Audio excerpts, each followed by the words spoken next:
હનુમાનજી મહારાજની જય। આજે વર્તેલ રામ દરબાર પરિવાર દીક્ષામ બાપુ પ્રેરિત રામ દરબાર જ્યારે મારું મોસાર વદરકા ગામમાં હનુમાનજીના મંદિરે દર્શન કરવા આવ્યા છીએ અને આજે અમને રામ પારાયણનો અદ્ભુત લાભ તો અમે લઈ શક્યા નથી, પણ તે પટાંગણમાં અમને રામ દરબાર કરવાનો મોકો મળ્યો। ભગવાન શ્રી રામે અમને આપેલો છે। આજે આપણે હનુમાનજી સન્મુખ આવ્યા છીએ ત્યારે પૂરો રામ દરબાર પરિવારને હું એક નાનકડી વાત કે જે હનુમાનજી સુધી પહોંચવા માટેનો શ્રેષ્ઠ વિકલ્પ અથવા અંતર કેમ ઝડપથી કાપવું। હનુમાનજી એટલે શું? જેને હુંનું માન નથી એને કહેવાય હનુમાનજી। જેની અંદર હું જાગતો નથી। હનુમાનજી 11માં રુદ્ર છે, પોતે શિવ છે, પણ છતાં રામના સેવક થઈ રહ્યા। બીજું કંઈ બોલ્યા નથી, ફક્ત રામ રામ ને રામનો આદેશ થયો એની સિવાય એને કાંઈ સેવા કરી નથી। સર્વશક્તિમાન હોતા એક પોતાના પૂંછથી આખું લંકા જો સળગાવી શકે તો રાવણને મારતા એને વાર ન લાગે, પણ એને આદેશ નહોતો। એટલે જે સેવારૂપથી દેવની સન્મુખ જશે એ રામને પામશે, એ હનુમાન બનશે, એ સેવક બનશે।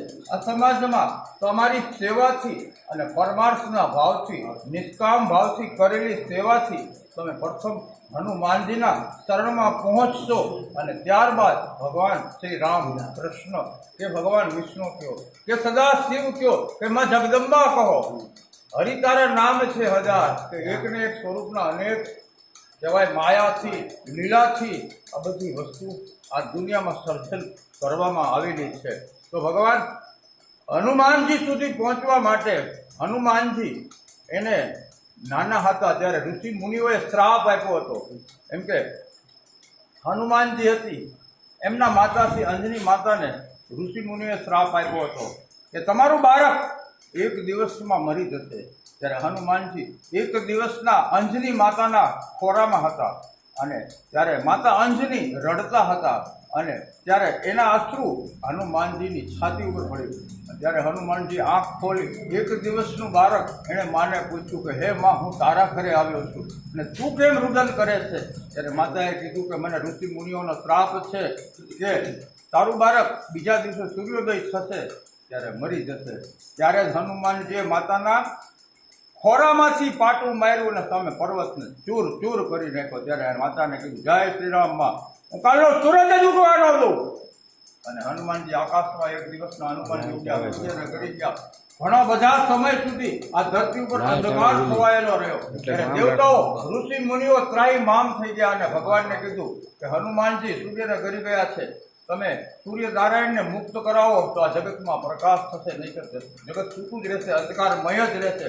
ત્યારે હનુમાનજીને વંદન કરી અને કહેવામાં આવ્યું કે હે હનુમાનજી, આ શ્રાપને તો નિમિત્ત બનાવવામાં આવ્યો હતો કેમ કે જગતમાં તમારું આગમન થવાનું હતું, એટલે તમારી સિવાય બીજો પ્રકાશ ન રહે। હવે તો તમારી માતાનો શ્રાપ પણ પૂરો થઈ ગયો છે અને સૂર્યદેવને પણ તમે પોતાના કબજામાં કરે કે સમયને પણ તમે ધારણ કરી લો। એની ઉપર પણ સમય ઉપર काल के ऊपर महाकाल वैसे ही ये भूमिका है। तो आपका उदय होना था, जगत में अवतार होना था, इसीलिए ये अंधकार छाया और आपके रूपी प्रकाश बढ़ेगा। और बाद में ऋषि मुनियों के यज्ञ विध्वंस करते थे हनुमान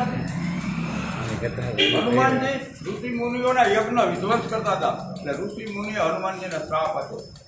बाल हनुमान तोफानी હતા, શું લેવા કે એની માતાને શ્રાપ કે આ ઋષિ મુનિઓ કે દેવતાઓના કારણે મળ્યો છે, એટલે હનુમાનજીને ક્રોધ હતો। એટલે ઋષિ મુનિએ હનુમાનજીને શ્રાપ આપ્યો કે જ્યાં સુધી તમને કોઈ જગાડી